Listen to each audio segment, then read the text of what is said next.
exciting time because this week thousands of members of Kappa Alpha Sorority Incorporated will be visiting the city of St. Louis for the 91st Central Regional Conference, and it'll take place at the America Center. Yes, this is a really exciting time, and it will truly be a pink and green takeover. Our viewers know that we are members of Kappa Alpha Sorority Incorporated, so this is a very special story that we have here today. We are joined by the Central Regional Director, Kiana W. Davis. Thank you for being here with us. Well, thank you for having me. We can't wait to talk about all that's coming with the regional conference in Diamond. I know you've been digging into the impact it's going to have even locally. Exactly. And we know that our founder, Ethel Hedgeman Lyle, her birthplace is St. Louis. Talk to us about the significance of that and this year's theme of the conference. Well, not only do I say that our region, Central Region, is central to Alpha Kappa Alpha, but we say that because not only are we rooted with Ethel Hedgeman Lyle being born and raised here in St. Louis, but we're also the home region of what we call the Ivy Center or our corporate office. So we're always excited to gather here in the Central Region annually, and being in St. Louis is extra special because of our founder. Now, St. Louis is glad to have you, and of course should be, because when you think about it, we're going to have ladies from the sorority coming from all over the region. First, can you tell us a couple of places where they're coming from, and also what they're bringing with them, which is this economic impact that our city desperately needs, especially downtown? Yeah, so we are coming from all over what we call the traditional Midwest. So Kentucky, Indiana, Illinois, Wisconsin, Minnesota, North and South Dakota, I know, up that far. And so many of us are coming from places like Chicago, Indianapolis, Louisville, Minneapolis, descending on St. Louis starting tomorrow. And hopefully we convene or start our convention on Thursday evening with a little fellowship and then business on Friday. But the economic impact is real. I know that's real because I get to write some of the checks. But other than that, the members really are, I think there's a $5.5 million economic impact with the 4,200 members coming to St. Louis. Wow. And that's all going to our local businesses, to our venues, desperately needed in downtown. For sure. And it's a time to really socialize, but also work, like you said, Ms. Davis. Talk to us specifically. Our sorority's mission is service to all mankind. That is really the point of all of this in this conference, for sure. Talk to us about what that means, and of course, how the public can get involved. We have a public meeting. We do.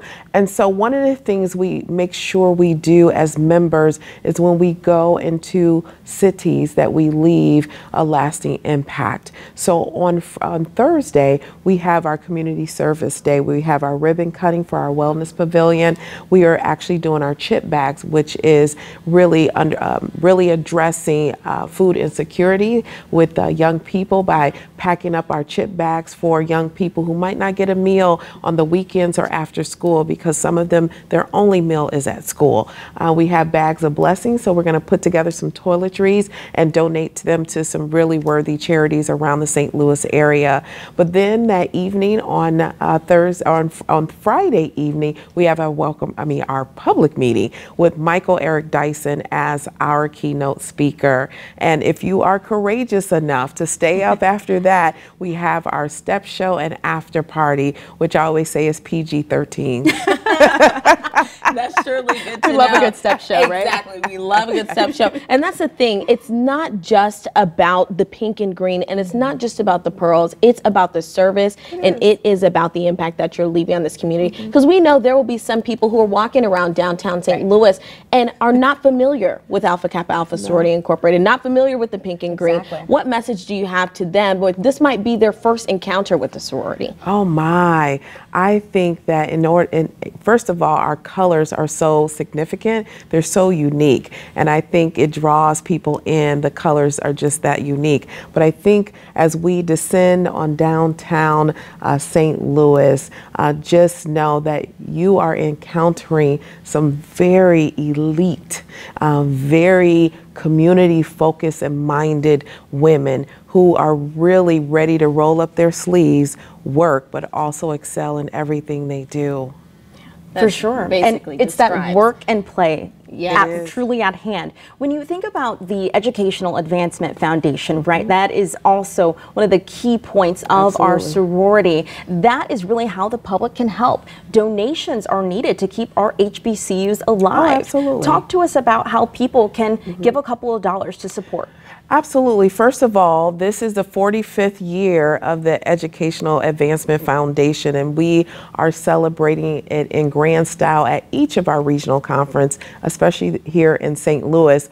And so it is a venue for us to give so that we can give scholarships and fellowships to those who are in need, and also those that are excelling in academics.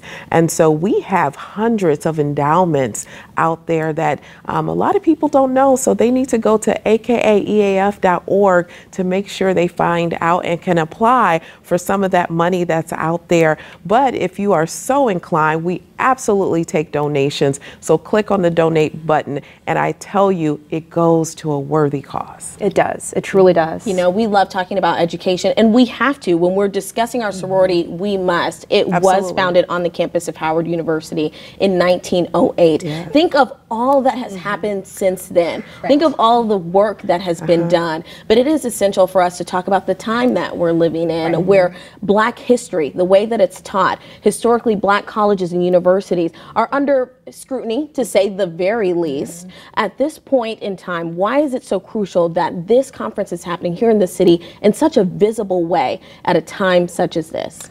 I tell people, the system can try to get rid of our history, but we are walking legacy and history, and that's absolutely important. No one can tell our story better than we can tell our story. We walk it, we talk it, and an encounter with us is really living out Black history and woman history.